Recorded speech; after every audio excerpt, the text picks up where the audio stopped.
Prête et prêt pour la grande aventure? Chaque jour de cette série de la petite voix, je vous embarque en immersion. Direction le Québec, où la nature est belle, sauvage et généreuse. Mais le vrai voyage sera surtout intérieur.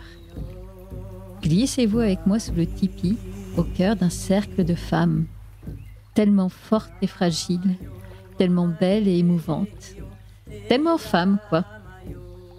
Ensemble, nous allons vivre des expériences intenses au son du tambour, de nos voix et surtout de nos cœurs. Installez-vous confortablement, fermez les yeux. Le voyage commence maintenant, ici et en vous.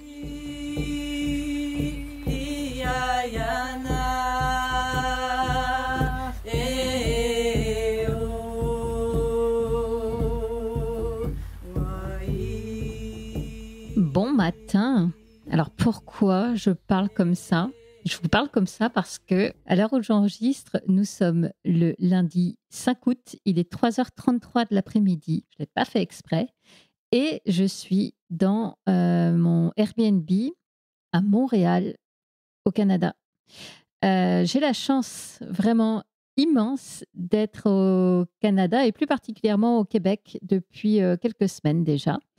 J'étais d'abord là en road trip avec mes enfants. Et franchement, alors je ne suis pas là pour vous faire l'apologie du tourisme au Québec, mais moi, c'était une destination que je rêvais de visiter depuis un moment déjà.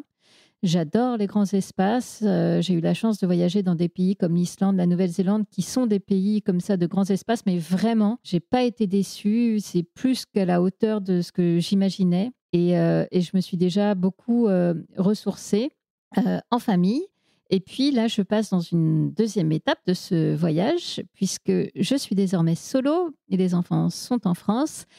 Et je vais pouvoir continuer le voyage, mais sous une autre note, sous une note plus développement personnel, connaissance de soi, bref, une note plus la petite voix. Avant de rentrer dans le détail de la série que je vais vous proposer ces prochains jours, ce que je voulais partager avec vous et qui m'amuse, c'est que depuis que je suis en vacances, là, depuis 3 semaines, je mesure à quel point les voyages et les vacances tout court sont déjà une très belle occasion de travailler sur soi. Alors, pas de manière active, mais le fait de sortir de son contexte habituel, en tout cas, c'est comme ça que moi je le vis.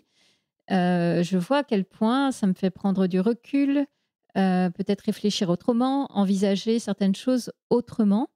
Je trouve ça assez étonnant à quel point le fait de couper du quotidien, et en particulier dans mon cas, parce que je travaille toujours trop, couper du boulot, ça fait beaucoup travailler sur soi. C'est hyper intéressant, je trouve très riche. Je ne sais pas encore comment ça va prendre forme à la rentrée, mais tout ça est très riche et c'est parfois aussi, on ne va pas se le cacher, confrontant. Et le fait d'être en voyage, au-delà juste d'être en vacances, mais je trouve que le fait d'être en voyage, de se retrouver face à une culture qui n'est pas la nôtre et donc de se sentir un peu, pas perdu, mais en tout cas de devoir s'adapter à un contexte qui n'est pas le nôtre et d'être toujours dans des environnements nouveaux, parce qu'en plus là on est en road trip, je trouve que ça participe vraiment à ça et c'est pour ça que moi, j'ai la conviction depuis très longtemps que les voyages et le développement personnel, la connaissance de soi sont très liés et que les voyages sont des moments extrêmement riches pour apprendre à se connaître. Et pas nécessairement en faisant des stages comme celui dont je vais vous parler les prochains jours, mais le simple fait de voyager est souvent une occasion de réfléchir à soi et à sa vie. Voilà. Donc ouais, effectivement, j'ai fait l'expérience ces dernières semaines d'avoir du temps. Rien que ça, passer 2 heures avec un bon bouquin au bord d'un lac, c'est magique. Et puis alors, la connexion à la nature ici au Québec, évidemment, j'ai visité Montréal et les villes de Québec, mais on s'est aussi énormément consacré aux grands espaces, aux grandes forêts, aux fjords, au fleuve Saint-Laurent. Enfin, et ça, mais ça fait un bien, je ne sais pas comment l'expliquer, mais en tout cas, c'est magique. Bref, voilà pour cette première partie de mon voyage. Et puis là, comme je vous le disais, c'est une deuxième partie du voyage sous le signe de la petite voix. Et je vais vous emmener avec moi en immersion, en stage, avec Isabelle. Isabelle que je ne connais pas. Enfin, on a échangé, on a eu un call une fois ensemble et quelques mails pour la préparation de ma venue, mais je ne la connais pas particulièrement. J'avoue que j'ai choisi son stage un peu, j'allais dire au hasard, disons plutôt au feeling. Disons que j'ai écouté ma petite voix. Déjà, moi, ce qui m'a séduit, c'est que ce stage va se passer pour le coup en pleine nature. Et si j'ai bien compris, la nature va jouer un rôle très thérapeutique dans ce stage. Ça va se passer au sud de Québec. On sera environ à 1h30, je crois, au sud de Québec. On sera au bord d'un lac. Et il y a plusieurs étangs aussi, au bord d'un lac, dans la forêt boréale, donc en pleine nature et dans des conditions très roots. Mais moi, j'adore ça. Donc, en gros, pas d'eau courante, on pourra se laver dans le lac, pas d'électricité, en tout cas, quelques panneaux solaires, si j'ai bien compris, parce que je me suis assurée auprès d'Isabelle que je pouvais recharger mon ordinateur pour enregistrer les épisodes, mais c'est tout. Quasiment pas d'électricité, évidemment pas de Wi-Fi. Bref, ce sera la déconnexion totale, en tout cas la déconnexion digitale, mais justement pour privilégier une reconnexion à la nature et à nous-mêmes. Le thème de ce stage, ça s'appelle « Femme sauvage ». Et je l'ai aussi choisi, évidemment, pour ce thème de la féminité. Si vous n'avez pas suivi, moi, j'ai eu un cancer du sein il y a 6 ans maintenant. Ça fait longtemps, mais n'empêche que c'est venu me chercher sur ce sujet-là de la féminité et que je travaille encore dessus. Je ne sais pas si un jour on le termine. Et ce qui m'a interpellée, c'est que dans le descriptif en fait, du stage, je crois que le slogan du stage, c'est de dire oser être la femme sauvage, celle qui est à l'écoute de sa petite voix. Bon, bah là, je me suis dit, je n'ai pas envie de chercher beaucoup plus loin. Entre ce plongeon, cette immersion dans la nature, plus ce côté petite voix, bah, ça me parle. Après, j'ai lu le descriptif du programme et je ne me rappelle plus très bien. Je sais qu'il y a des différents rituels et pratiques, mais aussi pas mal de temps de silence, de marche, je crois évidemment de baignade aussi dans le lac, de l'écriture. Enfin, mais j'ai envie de me laisser porter par tout ça. J'ai envie d'y aller sans trop savoir en fait ce qui va s'y passer. J'ai envie d'y aller sans attente, juste passer un bon moment. Je ne sais même pas combien de femmes on va y être, mais qu'importe. J'ai hâte de le vivre. Et puis en plus, avant le stage qui démarre jeudi, je vais arriver dès mercredi pour rencontrer Isabelle, l'interviewer pour que vous fassiez connaissance d'elle, mais aussi pour vivre un soin énergétique avec elle. Et ben ça, évidemment, je vous en parlerai. C'est un soin au tambour. Pareil, je ne sais pas à quoi m'attendre, mais j'ai envie de me laisser porter et de voir ce que ça va me réserver. Donc voilà pour le programme que moi, je vais vivre ici au Québec, mais que vous allez pouvoir suivre au jour le jour sur le podcast. En fait, j'ai hâte de vivre ça et en même temps, je ne vous cache pas que je me marre un peu d'avance parce que je ne peux qu'imaginer que je vais avoir à vous raconter des choses un peu perchées et très certainement très perchées. Et je m'amuse déjà à imaginer comment je vais essayer de vous les retranscrire. Peut-être pas tellement pour cacher le côté perché, mais pour que ce soit entendable. Enfin, le but de cette série, c'est que vous puissiez vous plonger avec moi et vous sentir présent, comme si vous étiez vous aussi en train de vivre le stage. Donc voilà, l'exercice, ce sera essayer de vous retranscrire un maximum les sensations, les émotions vécues pour que, en fermant les yeux, peut-être vous aussi, vous ayez l'impression d'être au bord du lac avec nous. Donc voilà, et je rigole aussi parce que bien sûr, je sais que je vais vous raconter ces choses certainement perchées.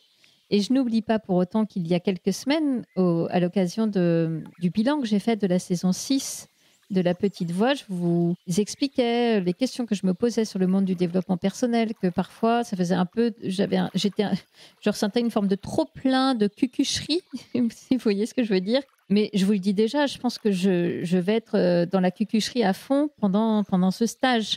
Je ne sais pas si je suis en mode faites ce que je dis et pas ce que je fais. Je ne sais pas si c'est de ça dont il s'agit.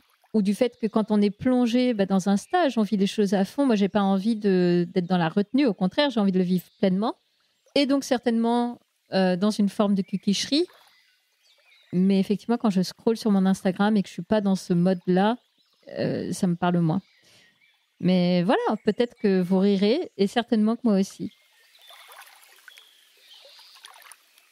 En attendant ce stage, j'ai rendez-vous demain avec quelqu'un que je vais vous présenter qui s'appelle Jean Rivet, qui m'a été présenté par un autre de mes invités, Julien Perron, que vous avez entendu il y a quelques mois. Et en fait, j'ai envie de rencontrer Jean. Et puis d'ailleurs, on a déjà échangé quelques fois ensemble par Zoom. Est-ce que ça existe encore, Zoom? Enfin, par Google Meet, bref.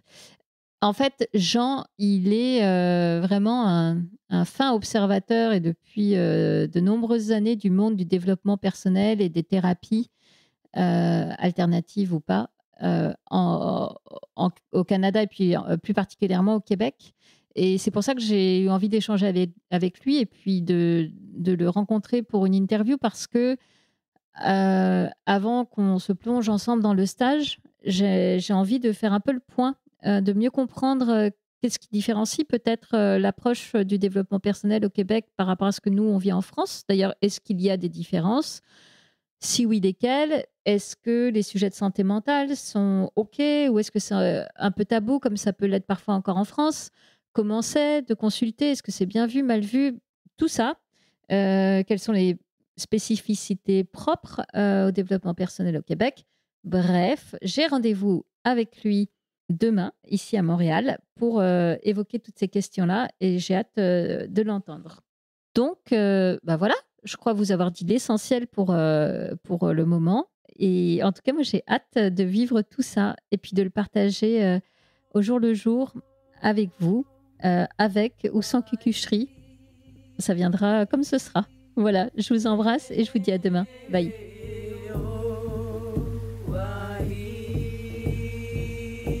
Merci d'avoir partagé ce voyage avec moi. Je vous donne rendez-vous demain pour la suite. En attendant, pour voir les photos du stage, rendez-vous sur Facebook ou Instagram. Vous me trouverez en cherchant La Petite Voix, le podcast. Si vous aimez le podcast, si vous aimez cette série, alors dites-le moi avec des étoiles sur iTunes, sur Spotify, sur votre plateforme d'écoute et parlez-en autour de vous. À demain.